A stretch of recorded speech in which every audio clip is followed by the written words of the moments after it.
Telugu Desam party అధినేత చంద్రబాబు నివాసం దగ్గర సందడి నెలకొంది.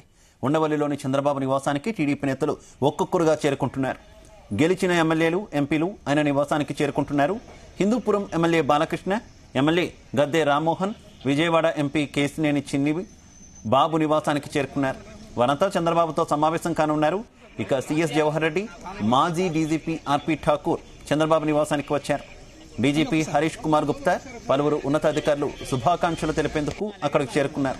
వీరితో పాటు బోండా ఉమ, నిమ్మల రామానాయుడు, కొల్లు రవీంద్ర, నక్క ఆనందబాబు, గద్దె రామ్మోహన్, కొలుసు పార్థసారథి చంద్రబాబు నివాసానికి క్యూ కట్టారు.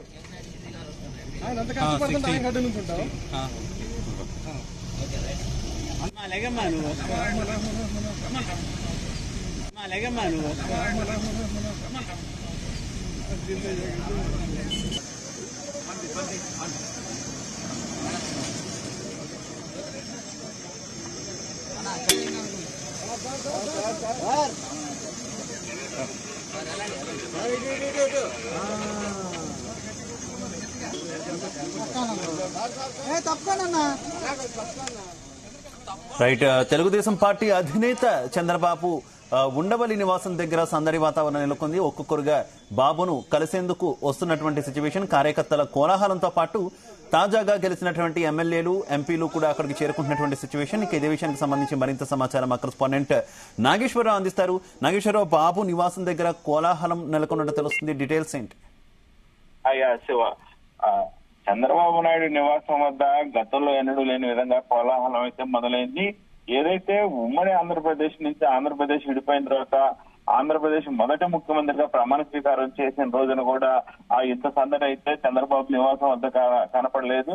కానీ నేడు దానికి భిన్నంగా తెల్లవారుజాము నుంచే ఆ చంద్రబాబు నివాసం వద్దకు భారీగా చేరుకుంటున్నారు. ఆయన బాలకృష్ణ కూడా తెల్లవారుజామున ఇంటి వద్దకు చేరుకున్నారు. బాలకృష్ణ మొదటగా ఇంటికి రావటం మొదలు తెల్లవారుజాము నుంచి కూడా రాష్ట్ర వ్యాప్తంగా ఉన్న ఆ విఐపీలు గాని, పార్టీలో ముఖ్య నేతలు గాని, కార్యకర్తలు గాని, ఆ ప్రభుత్వ అధికారులు కూడా వరుస పట్టి చంద్రబాబు నాయుడిని కలవటానికి వస్తున్నారు. ఈ నేపథ్యంలో కొద్దిసేపటి క్రితమే ఆ చంద్రబాబు నాయుడు ఆ మీడియా సమావేశం ఏర్పాటు చేశారు.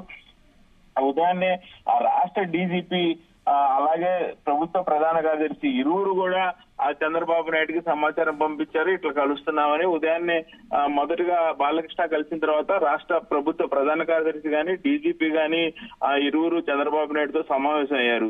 దీనికి సంబంధించి వాళ్ళు ప్రధానంగా ఏదైతే ఆ ప్రమాణ స్వీకారోత్సవానికి సంబంధించి ఎలాంటి అరేంజ్మెంట్స్ జరుగుతున్నాయి, ప్రభుత్వానికి సంబంధించి ఎలాంటి సహాయ సహకారాలు అందించాలి, అలాగే ప్రభుత్వం ఏం చేయాలనే దాని మీద కూడా పూర్తిగా చంద్రబాబు నాయుడుతో చర్చించిన ఘటన అయితే ప్రభుత్వ ప్రధాన కార్యదర్శి చేశారు. అలాగే ఏదైతే ప్రమాణ స్వీకారోత్సవానికి ముఖ్యమంత్రిగా ప్రమాణ స్వీకారం చేయబోతున్న నేపథ్యంలో ప్రమాణ స్వీకారానికి సంబంధించి ఎలాంటి ఏర్పాట్లు చేయాలి, ఎవరెవరు వస్తున్నారు, దానికి సంబంధించి భద్రతా విషయాలు కూడా మొత్తం ఆ రాష్ట్ర డీజీపీ మాట్లాడారు. ఈ ఇరువురు మాట్లాడిన అనంతరం కూడా చంద్రబాబు నాయుడు ఆ తెల్లవారుజాము నుంచే బహుశా నాకు తెలిసి 6 గంటల నుంచే వస్తారని తెలిసి ఉదయాన్నే చంద్రబాబు నాయుడు లేచి 6 గంటలకల్లా రెడీ అయినట్టు తెలుస్తా ఉంది. 6 గంటల నుంచే తెల్లవారుజామున అందరినీ కలుస్తా వచ్చారు. అయితే కొద్దిసేపు క్రితం చంద్రబాబు నాయుడు స్వయంగా చెప్పింది, ఎన్డీఏ సమావేశం జరుగుతుంది ఢిల్లీలో. ఆ సమావేశానికి సంబంధించి తాను పవన్ కళ్యాణ్ ఇరువురు ఎన్డీఏ సమావేశానికి అతిథులుగా వెళ్తున్నట్లు చెప్పారు. దీనికి సంబంధించి కూడా ఏదైతే వైసీపీ ప్రభుత్వంలో జగన్మోహన్ రెడ్డి ప్రభుత్వం వద్దు, జగనే అసలే వద్దు అంటాం అనుకొని ప్రజలు తమకి తీర్పునిచ్చారని చెప్తున్నారు. చంద్రబాబు జీవితంలో అంటే 40 సంవత్సరాల రాజకీయ జీవితంలో ఒక పార్టీ ఇంత ఘోరంగా ఓడిపోవటం నేను ఎప్పుడు చూడలేదు. అలాగే ఒక పార్టీకి ప్రజలు ఇంత ఎత్తున అర్థం చేసుకొని తమను కాపాడినట్టు, తమను రక్షించినట్టు, అలాగే ఏదైతే సూపర్ సిక్స్ కు సంబంధించి ఆ కార్యక్రమాలు ఉన్నాయి, ఇవన్నీ కూడా ప్రజలను ఆకట్టుకొని తమను ఇంత పెద్ద ఎత్తున మద్దతు తెలిపి తమను అధికారంలోకి తీసుకొస్తారనేది ఊహించిన పరిణామం అని. ఇది దేశవ్యాప్తంగా కూడా అన్ని రాజకీయ పార్టీలు ఏదైతే ప్రజలతో సమన్వయం కలుపుకొని సమన్యాసం చేసుకుంటూ అడుగులు ముందుకేస్తా ఉంటారో, ఆ పార్టీ ఓడిపోయినా ఎలా ఓడిపోతారు, ఒంటెత్తు పోగొడులతో ప్రజల్ని విస్మరిస్తూ ప్రభుత్వాన్ని విశ్రమిస్తూ, అలాగే ఏదైతే ప్రభుత్వ ఆస్తులు ధ్వంసం చేసుకుంటూ ముందుకెళ్తా ఉంటే ఆ ప్రజలు ఎలా బుద్ధి చెప్తారనేది ఇది ఒక గుణపాఠంగా చెప్పారు. ముఖ్యంగా తీసుకుంటే పవన్ కళ్యాణ్ పెద్ద ఎత్తున అభినందించారు. ముఖ్యంగా ప్రభుత్వ వ్యతిరేక ఓటు బ్యాంకింగ్. ఏ ప్రభుత్వం అయినా ప్రభుత్వం 5 సంవత్సరాలు ముగిసిన తర్వాత ప్రభుత్వ ఓటు బ్యాంకింగ్ అనేది సహజంగా ఉంటుంది. ఆ ప్రభుత్వ ఓటు బ్యాంకింగ్ ప్రభుత్వ వ్యతిరేక ఓటును తన పార్టీ ద్వారా తేల్చనివ్వబోమని ఖచ్చితంగా జగన్ ప్రభుత్వం లాంటి ప్రభుత్వం మరలా రాకుండా ఉండటం కోసం తాను గట్టి దీక్ష పూనానని ఆయన ప్రతిజ్ఞ చేశాడు. దాన్ని మరలా ఒకసారి గుర్తు చేశారు. ఏదైతే ప్రభుత్వ ఓటుని తేల్చకుండా ఆ ప్రతి ఒక్క ఓటుని కూడా కూటమి ఏర్పాటు చేసి ఆ కూటమికి పడేటట్టు చేస్తానని ఆ ప్రతిజ్ఞ చేశారు. దానికి తగ్గట్టే పవన్ కళ్యాణ్ కృషి చేయడం అభినందనీయం. ఆయనకి ప్రత్యేక కృతజ్ఞతలు తెలిపారు. అలాగే ఏదైతే దేశ ప్రధాని గాని అలాగే బీజేపీకి సంబంధించి ముఖ్య నేత అమిత్ షా గాని వీరిరువురు కూడా అందించిన సహాయ సహకారాలు గాని ఎక్కడా కూడా ముఖ్యంగా ప్రధానంగా చూసుకోవాల్సిన ఇంకో పాయింట్ ఏంటంటే చంద్రబాబు నాయుడు చెప్పిన దాంట్లో రాగద్వేషాలకు అతీతంగా ముగ్గురం కూడా ప్రజల కోసం ప్రజలు కష్టపడుతున్న తీరు గాని ప్రభుత్వ ఆస్తులు ధ్వంసం చేస్తున్న విధానాన్ని కూడా చూసి ముగ్గురు ఒకటయ్యి రాగద్వేషాలకు అతీతంగా పనిచేసిన రిజల్ట్ ఇది అని చెప్పారు.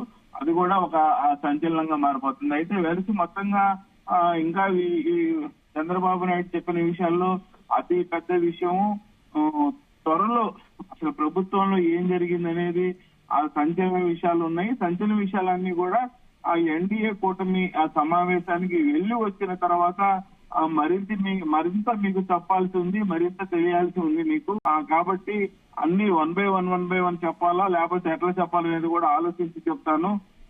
లోతుగా ప్రభుత్వం ఎలాంటి కార్యక్రమాలు చేసింది, ఎన్ని ఆస్తులు తాకట్టు పెట్టారు, ఎంత అప్పులు చేశారు, ఎలాంటి ఇప్పుడు విద్యుత్ శాఖకు సంబంధించి 6 టైం నుంచి 6 నుంచి 9 సార్లు పెంచారు. దీనికి పెంచిన ఆ సమయంలో ఎందుకు పెంచారు, పెంచింది ఏమవుతుంది, వచ్చింది ఏమవుతుంది అనేది కూడా ఒక స్పష్టత లేదు. దానికి సంబంధించి కూడా ఆ శాఖలో అడుగు పెడితే కానీ తెలియదు. ఇలాంటి ఎగ్జాంపుల్స్ చాలా ఉన్నాయి. ముఖ్యంగా ఆ మైనింగ్ కి సంబంధించి కూడా ఏదైతే రాష్ట్ర వ్యాప్తంగా కూడా తన ఇష్టానుసారంగా చేసుకుంటూ వెళ్ళాడో ఆస్తులు ధ్వంసం అయిపోయినాయి. దీనివల్ల ప్రజలు బాగా ఇబ్బంది పడ్డారు. అంటే ప్రతి ఒక్క శాఖ కూడా ఏ శాఖలో ఏం జరుగుతుంది అనేది ఆ శాఖలో అడుగు పెట్టేదాకా తెలియదు. ఇలాగా ప్రభుత్వాన్ని నడిపి ఆస్తులు ధ్వంసం చేసే వాళ్ళని నేను ఎక్కడా చూడలేదు. కాబట్టి ఎన్ని కూడా ప్రజలు తెలుసుకున్నారు, ప్రభుత్వ ఉద్యోగులు తెలుసుకున్నారు. వాళ్ళు అందించిన సహాయ సహకారాలు గాని ప్రజలు ఇచ్చిన తీర్పు గాని వెలకట్టలేనిది. దానికి కట్టుబడే గెలుపు మాకు ఇది తేలేదు, ఖచ్చితంగా మాకు బాధ్యతను పెంచింది. మా బాధ్యతని మేము ఖచ్చితంగా సహకరిస్తాము, బాధ్యతాయుతంగా నడుచుకుంటామన్నారు.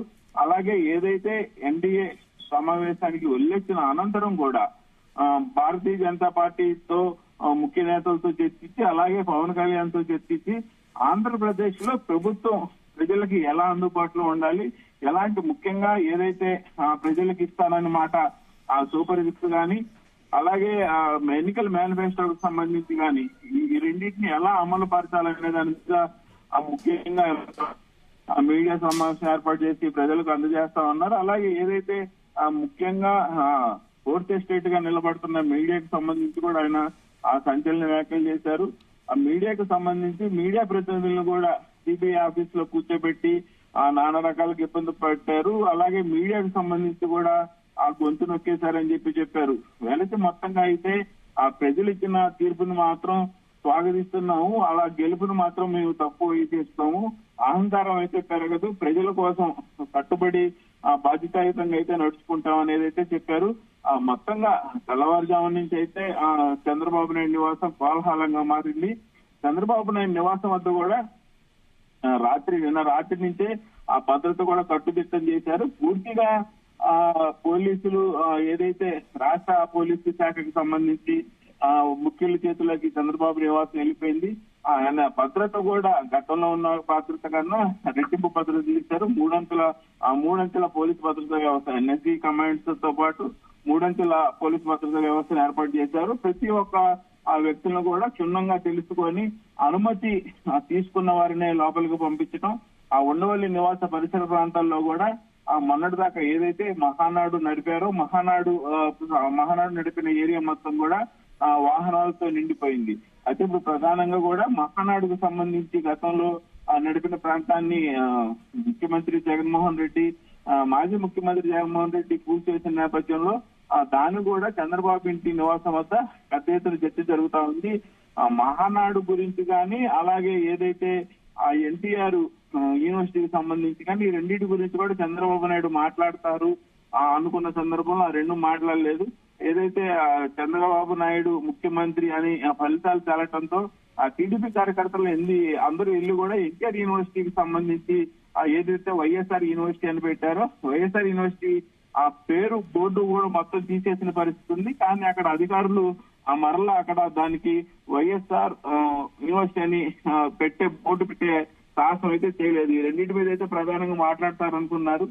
ఆయన చెప్పిన మాటల్లో ఎన్డీఏతో మాట్లాడి అంటే ఎన్డీఏలో ఉన్నారు కాబట్టి బీజేపీ కళ్యాణ్ ముగ్గురు కలిసి రేపు ఆ ఢిల్లీలో పూర్తి స్థాయిలో చర్చించిన తర్వాత ఎలాంటి కార్యక్రమాలు చేస్తామనేది అయితే మరలా మీడియా ద్వారా తెలుపుతానన్నారు. అప్పటికి చంద్రబాబు నాయుడు మీడియా సమావేశం అయితే సంచలనంగా మారింది. ఆయన ఇంటి వద్ద దగ్గర అయితే కోలాహలం జరుగుతూనే ఉంది. అయితే మరికొద్ది సేపట్లో ఆయన ఆ ఢిల్లీ పయనమయ్యే సూచనలు కూడా కనపడతా ఉన్నాయి. ఎన్డీఏ సమావేశంలో పాల్గొనడానికి కానీ ఆంధ్రప్రదేశ్ లో ఎటువంటి అనుసరించాల్సిన వ్యూహాలు ముఖ్యంగా ఏదైతే మంత్రివర్గం ఉందో ఆ మంత్రివర్గ కూర్పుకు సంబంధించి కూడా బీజేపీకి ఎన్ని మంత్రి పదవులు ఇవ్వాలి, అలాగే ఆ టీడీపీ జనసేనకు సంబంధించి ఎన్ని మంత్రి పదవులు ఇవ్వాలి, ముఖ్యంగా ముఖ్యమంత్రి కానీ ప్రధాన పార్టీ అయిన టీడీపీ ఎన్ని మంత్రి పదవులు తీసుకోవాలి, ఆ మంత్రి పదవుల్లో కూడా ప్రధానంగా ఎలాంటి ప్రాధాన్యత కలిగిన పోస్టులు ఇవ్వాలనే దాని మీద కూడా ప్రధానంగా ఆ ఎన్డీఏ సమావేశంలో చర్చించే అవకాశాలు అయితే ఉన్నాయి. Shiva okay Nageswararao, thank you.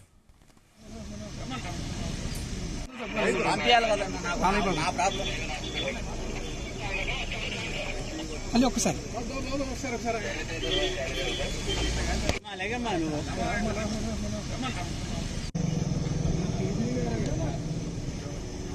తప్పండి మీరు ఆయన అంత కష్టపడుతుంటే ఆయన గడ్డ నుంచుంటావు.